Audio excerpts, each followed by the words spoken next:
Hi എല്ലാവർക്കും നമസ്കാരം കേട്ടാ. ഞാനിപ്പോൾ നിൽക്കുന്നതേ നമ്മുടെ അഴീക്കോട് മുനക്കൽ ബീച്ചിലാണ്. അപ്പോൾ രാവിലെ തന്നെ നമ്മൾ ഇവിടെ വന്നിട്ടുണ്ടെങ്കിൽ നമുക്ക് ഇതേപോലെ ഒട്ടനവധി കാഴ്ചകൾ കാണാം കേട്ടോ. അടിപൊളിയാണ്. പക്ഷേ ഇപ്പോൾ ഇന്നത്തെ വീഡിയോ എന്ന് വെച്ചിട്ടുണ്ടെങ്കിൽ നമുക്ക് എല്ലാവർക്കും ഒരു ചെറിയൊരു അറിവാണ്. അതായത് നമ്മൾ കടലിൽ നിന്നും ഇത്തള് വാരുന്നുണ്ട്, അതായത് ഷെല്ലുകൾ വാരുന്നുണ്ട്. അപ്പോൾ ആ ഒരു വാരുന്നതിന് വേണ്ടി അവരെപ്പോഴാണ് കടലിലേക്ക് ഇറങ്ങുന്നത്, അത് ഏത് സന്ദർഭത്തിലാണ് ഇറങ്ങുന്നത് എന്നൊക്കെ ഉള്ളത് നമുക്ക് അവരോട് നേരിട്ട് ചോദിച്ചറിയാം കേട്ടോ. ഓക്കെ, അപ്പോൾ നമുക്ക് ആ നേരെ ആ വീഡിയോയിലേക്ക് കടക്കേ. കാലം കുറേ പരിപാടി ഇങ്ങനെ അതല്ലേ ചെയ്യുന്നതാണല്ലേ. നമ്മ വെളുപ്പിന് 6 മണിക്ക് ഇറങ്ങി കഴിഞ്ഞാൽ ഒരു 10 മണി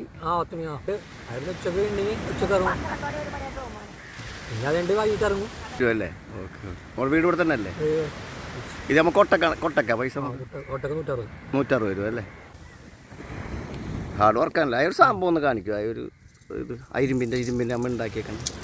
ഇത് നമ്മൾ മണ്ണടക്കം കോരി വലയിൽക്കാക്കാം, കോരി വലയിട്ട് കഴിവല്ലേ. ഓക്കെ, മഴ പേര് പറഞ്ഞില്ല. റുക്കിയ അല്ലേ? നമ്മൾ ഇതുപോലെ തന്നെ വെളുപ്പിനല്ലേ ഇറങ്ങണേ?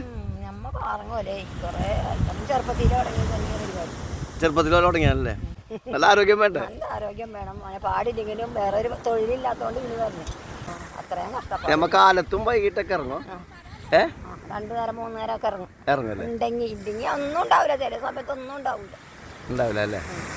എല്ലാ ദിവസവും ഉണ്ടാവൂല. നല്ല നമുക്കൊരു പ്രതീക്ഷയാണ്. ദിവസേന വരും ഞങ്ങൾ. അതെ അല്ലേ? വയ്യായികളൊന്നും വരാറില്ലല്ലോ നമുക്ക്. വയ്യായി ഉണ്ട്, അതൊക്കെ കാസാക്കാണ്ട് പോരും. ഓക്കെ, ഇപ്പൊ ഇന്ന് വെളുപ്പിന് ഒന്നാണല്ലേ അപ്പൊ? ഇനി നമുക്ക് കടലിൽ നിന്നും ഇത്തള് വാരുന്നത്, അതായത് ഷെല്ല് വാരുന്നത് ഒന്ന് കാണാം അല്ലേ. അതിന് വേണ്ടിയിട്ടായി ഉമ്മ അവരെ സജീവമായ ഒരു നെറ്റുമായിക്കൊണ്ട് കടലിലേക്ക് പോവുകയാണ്. അവിടെ നിന്നുകൊണ്ട് അവരത് വാരുന്നത് കാണുമ്പോൾ നമുക്ക് നല്ല രസമാണ് തോന്നുന്നത്. പക്ഷേ അതിൻ്റെ പിന്നിൽ ശക്തമായൊരു എനർജി ഉണ്ട്. നമുക്ക് സാധാരണക്കാർക്കൊന്നും സാധ്യമാകുന്നൊരു വിഷയമല്ല. സാധാരണ നമുക്ക് കടലിലേക്ക് ഇറങ്ങിയിട്ടുണ്ടെങ്കിൽ അതിൻ്റെ തിര വരുമ്പോൾ തന്നെ നമ്മൾ ബാക്കിലേക്ക് തെറ്റി വീഴും, അല്ലെങ്കിൽ മണ്ണ് നമ്മളെ വലിച്ചു കൊണ്ടുപോയി അടിയിലേക്ക് കൊണ്ടുപോയി വീഴാൻ പോകും.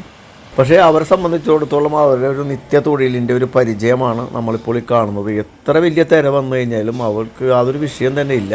വളരെ സിമ്പിളായിട്ട് ആണ് അവരത് ചെയ്യുന്നത്. അതിൽ നിന്നും ഷെല്ലുകളെ കോരിയെടുക്കുന്നതാണ് ആ കാണുന്നത്. അപ്പോൾ ഇതൊക്കെ കാണണമെങ്കിൽ നമുക്ക് കടപ്പുറത്ത് തന്നെ വന്നാലേ നമുക്കിതൊക്കെ കാണാൻ പറ്റുള്ളൂ കേട്ടോ. അപ്പോൾ ഈ ഷെല്ലുകൾക്കൊരു പ്രത്യേകത ഉണ്ട്. കടലിൽ നിന്ന് കിട്ടുന്ന ഷെല്ലുകൾക്ക് വളരെ മൂല്യമുള്ള ഷെല്ലാണ്. മാർക്കറ്റിൽ നല്ല വില കിട്ടുന്ന ഷെല്ലാണ്. ഈ ഒരു ഷെല്ലാണ് കുമ്മായം, അതുപോലെ തന്നെ പെയിൻറ്റ്, കോഴിയുടെ തീറ്റ എന്നൊക്കെയാണ് ഇവർ പറയുന്നത്. ഇത് കാലങ്ങൾ കൊണ്ട് ഇതിൻ്റെ ഷെല്ലിൻ്റെ ആ ഒരു പുറത്തുള്ള ഒരു ഇതെല്ലാം ഉലിഞ്ഞു പോയി, സ്കിന്നുകളെല്ലാം ഉലിഞ്ഞു പോയി. നല്ല ഇവരുദ്ദേശിക്കുന്ന രീതിയിൽ തന്നെയാണ് ഇത് കിട്ടുന്നത്. ഇത് വേലിയേറ്റ സമയത്ത്, വേലിയേറ്റം എന്ന് പറയുമ്പോൾ ഏറ്റ സമയത്താണ് ഇവർക്ക് ഏറ്റവും കൂടുതൽ ഷെല്ലുകൾ കിട്ടുന്നത്. ആ സമയത്തായിരിക്കുള്ളൂ ഇവർ കടലിലേക്ക് ചെന്നുകൊണ്ട് ഈ ഷെല്ലുകളെ കളക്ട് ചെയ്യുന്നത്. ഇത് കളക്ട് ചെയ്ത് ഇതേപോലെ കൊണ്ടുവന്ന് ഇവിടെ കൂട്ടിയതിന് ശേഷം ഇവിടെ നിന്നും ഇത് എടുത്ത് കൊണ്ടുപോകേണ്ടതുണ്ട്. ഇത് നോക്കിക്കേ, കണ്ടില്ലേ? അടിപൊളി ക്വാളിറ്റിയാണ് കേട്ടോ. ക്വാളിറ്റി എന്ന് പറഞ്ഞിട്ടുണ്ടെങ്കിൽ കാലങ്ങളോളം കടലിൽ കിടന്ന് അതിൻ്റെ എല്ലാ സംഭവങ്ങളും, സ്കിന്നുകളെല്ലാം കഴുക്കുകളൊക്കെ പോയി അടിപൊളിയായിട്ടാണ് ഈ ഷെല്ലുകൾ അവർക്ക് കിട്ടുന്നത്. അപ്പോൾ നല്ല മൂല്യമുള്ളൊരു ഷെല്ലാണ്ടത്. കടലിൽ നിന്ന് കിട്ടുന്ന ഷെല്ലുകൾക്ക് ഭയങ്കര മൂല്യമാണ്. അതും ഏരിയറ്റ സമയത്ത് ഇത് കിട്ടത്തുള്ളൂ. ഇനി ഇവിടെ നിന്നും ഇത് തലക്ക് ചോന്ന് ഇത് അടുത്ത സ്ഥലത്ത് കൊണ്ടുപോയിടണം. അവിടെ നിന്നും പിന്നീട് വേറെ റോട്ടിലേക്ക് പിന്നെ വേറെ എത്തിക്കണം. കുറച്ച് പണിയുണ്ട് കേട്ടോ, കുറച്ച് ബുദ്ധിമുട്ടുണ്ട്. നോക്കിക്കോട്ടെ, നല്ല ലോങ്ങിലേക്ക് തന്നെയാണ് നടന്നു പോകുന്നത്. അപ്പോൾ ഒരു കൊട്ടയ്ക്ക് ഇവർക്ക് കിട്ടുന്നത് ഏകദേശം ഒരു 35 കിലോത്തോളം ഉണ്ടാവും കേട്ടോ ഒരു കൊട്ടയിൽ. കണ്ട, ഇത്രയും നടന്നിട്ടാണ് കാട്ടിലാണ് അവരോട് ഡംപ് ചെയ്യുന്നത്.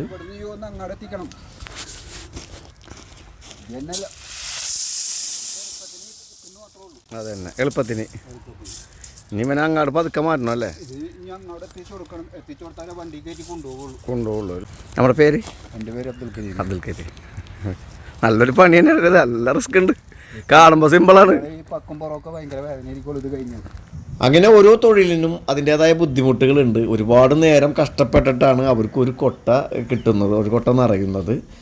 അപ്പോൾ ഈ ഒരു വീഡിയോയുടെ അഭിപ്രായങ്ങളും കാര്യങ്ങളൊക്കെ കമൻറ്റ് ചെയ്യണേ. പിന്നെ ലൈക്ക് ചെയ്യാൻ മറക്കല്ലേട്ടാ.